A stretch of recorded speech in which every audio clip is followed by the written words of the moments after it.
সুপ্রিয় বন্ধুগণ, ইংরেজিতে আইনযুক্ত ভার্বের টোটাল 12টি গঠনের ব্যবহার রয়েছে। সেগুলো নিয়ে আজকের ভিডিওতে আমরা ভেঙে ভেঙে বুঝিয়ে তুলে ধরবো। হ্যাঁ বন্ধুগণ, আপনাকে শুধু একটি ভার্বের যদি নমুনাটা শিখে ফেলতে পারেন এবং বাক্যের গঠন প্রণালীগুলি, তাহলে হাজার হাজার ভার্ব দিয়ে কিন্তু একইভাবে পড়তে পারবেন। হ্যাঁ, নমুনাটি হলো যেমন রিডিং, অত পড়া, পড়ার পড়িয়ে পড়ে, পড়তে পড়তে পড়তে পড়ন্ত পড়াবস্থায় পড়া হচ্ছে এমন পড়ায় পড়াটি পড়ার সময়। হ্যাঁ বন্ধুগণ, এর উপর ইতিমধ্যে দুটি ভিডিও লেকচার আমরা দিয়েছি, অর্থাৎ পড়া, পড়ার পড়িয়ে পড়ে, পড়তে, এই পাঁচটি দিয়ে কীভাবে বাক্য তৈরি করে পড়বেন সেগুলো বিষয়গুলো নিয়ে আমরা ইতিমধ্যে দুটি ভিডিও লেকচার দিয়েছি। আজকে আমরা তৃতীয় এবং চতুর্থ দুইটা ভিডিও লেকচারের মাধ্যমে বাকিগুলো আমরা শেষ করব। তাই আমাদের সাথে থাকুন। যদি আপনি পরিপূর্ণভাবে প্রেজেন্ট পার্টিসিপল এর ব্যবহার বিধি সম্পর্কে জানতে চান সমস্ত জীবনের জন্য এবং এদের মাধ্যমে হাজার হাজার বাক্য বানায় পড়ার কৌশল যদি শিখতে চান, তাহলে আপনি অবশ্যই বাকি দুটি ভিডিও দেখবেন ইনশাল্লাহ। আর প্রথম ভিডিও যারা দেখেন নাই তারা অবশ্যই দেখে নেবেন। আজকের ভিডিওটি Khan method a complete book of written spoken English grammar, এই বই থেকে নেওয়া হয়েছে। এই বইটি সম্পূর্ণ বাংলা অর্থ সহকারে এবং ভিডিও লেকচারকে তৈরি করেছে। ইতিমধ্যে বইটির উপর 650-এর অধিক ভিডিও লেকচার তৈরি করে ফেসবুক, ইউটিউবে দেওয়া হয়েছে। সেগুলো দেখুন, প্রতিটি ভিডিও আপনাদের কাজে আসবে এবং ভালো লাগবে। এছাড়া যাদের ভিডিও লেকচার দরকার, প্যান্ডেবের মাধ্যমে পুরো বইয়ের ভিডিও লেকচার নিতে পারবেন স্বল্প মূল্যে, তাই যোগাযোগ করতে পারেন। আজকে আমরা শিখব বাকি অংশ। লক্ষ্য করেন কিভাবে পড়বেন। তা যেমন এখানে 1, 2, 3, আজকে আমরা এই তিনটি নিয়ে আলোচনা করব। পুরো বিষয়টি দেখুন ইনশাল্লাহ। প্রতিটি স্যাম্পল বাক্যের আলোকে হাজার হাজার বাক্য বানায় পড়া যাবে। যেহেতু হাজার হাজার ভার্ব আছে, হাজার হাজার ভার্বের সাথে আইনযোগ করে এই গঠনে পড়তে পারবেন। লক্ষ্য করেন, যেমন পড়তে পড়তে, লিখতে লিখতে, খাইতে খাইতে, যাইতে যাইতে, শুনতে শুনতে, আসতে আসতে, নাচতে নাচতে, গান গাইতে গাইতে, খাইতে খাইতে, পড়াতে পড়াতে, অর্থাৎ দুইবার উচ্চারিত হবে আইনযুক্ত ভার্ব পড়ার পর। কিভাবে পড়বেন? গঠন প্রণালীটি হলো সাবজেক্ট, ভার্ব, অবজেক্ট, আইনযুক্ত ভার্ব। কিভাবে পড়বেন লক্ষ্য করেন। The student came to me reading news paper. The student came to me reading news paper. ছেলেটি সংবাদপত্র পড়তে পড়তে আমার কাছে এসেছিল। I told him the matter crying. আমি তাকে কাঁদতে কাঁদতে ঘটনাটি বলেছিলাম। যদি বলা হয় আমি তাকে হাসতে হাসতে ঘটনাটি বলেছিলাম। I told him the matter লাফিং।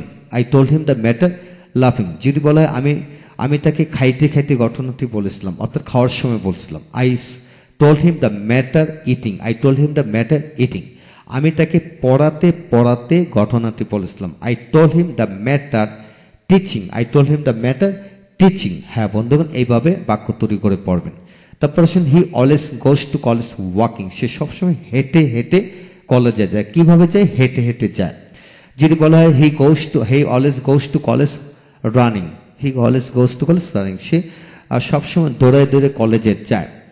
এখন যদি বলা হয় সে সবসময় কথা বলতে বলতে কলেজে যায়, হি always goes to college talking. He always goes to college talking. এইভাবে বাক্য বানায় পড়া যাবে। তারপর the boy went to his mother running. ছেলেটি দৌড়াতে দৌড়াতে তার মার কাছে গেল। দৌড়াতে দৌড়াতে গেল। যদি বলা হয় কাঁদতে কাঁদতে, তো ক্রাইং হবে। যদি হাসতে হাসতে হয়, লাফিং হবে।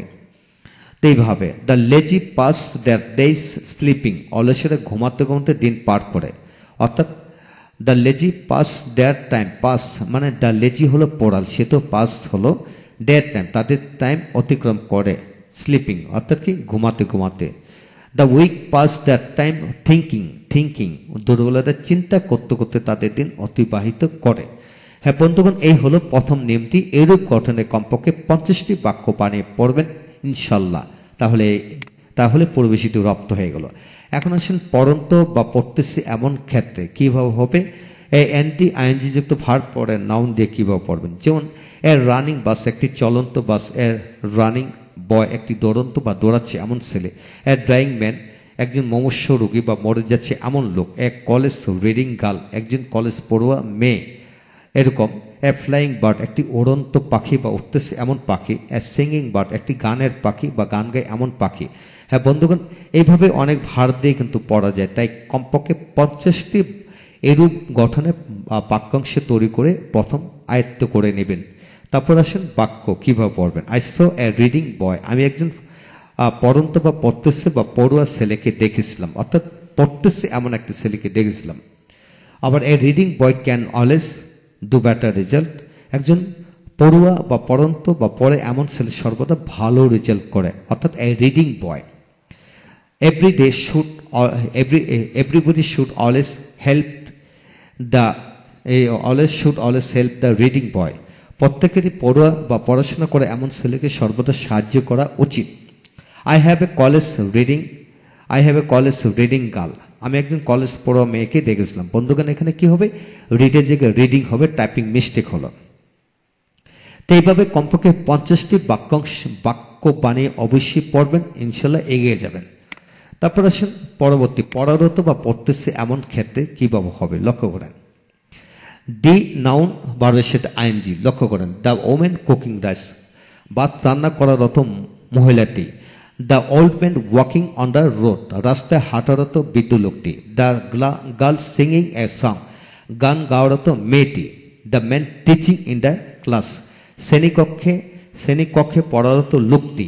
এইভাবে হাজার হাজার ভার্ব দিয়ে এইভাবে বাক্যাংশ বানিয়ে পড়তে পারবেন, অর্থাৎ সাবজেক্ট, তারপর আইনযুক্ত ভার্ব, পরে অবজেক্ট, অর্থাৎ ভার্ব অনুযায়ী অবজেক্টটি বসবে। তো এক্সাম্পলটা কিভাবে হবে লক্ষ্য করেন। দ্য সাবজেক্ট আইনযুক্ত ভার্ব, পরে ভার্ব প্লাস সাবজেক্ট, অর্থাৎ এই অংশ পড়াতে একটা সাবজেক্ট, পরে ভার্ব প্লাস সাবজেক্ট, লক্ষ্য করেন। The teacher teaching English works hard, ইংরেজি পড়ানোরত লোকটি কঠোর পরিশ্রম করে। The man working in the field is a teacher, মাঠে কাজ করারত লোকটি একজন শিক্ষক।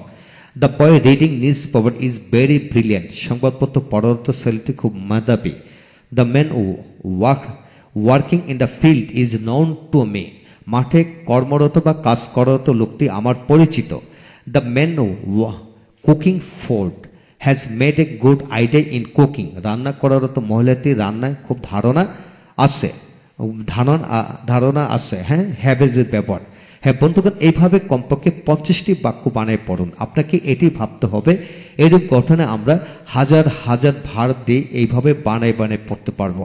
যা কিছু শিখবেন সমস্ত জীবনের জন্য শিখুন, ভেঙে ভেঙে শিখুন, কোনো ফাঁকে ঝুঁকি নয়। যদি শিখতে চান তাহলে ভালো করে শিখুন। যারা রিটেন স্পোকেন গ্রামার শিখবেন এবং অপরকে শেখাবেন, তাদেরকে সকল ব্যবহারাদি এইভাবে জানতেই হবে। তাই বাকি ভিডিওটি দেখুন, ইনশাল্লাহ পরিপূর্ণভাবে শিখে নেন। Thank you very much.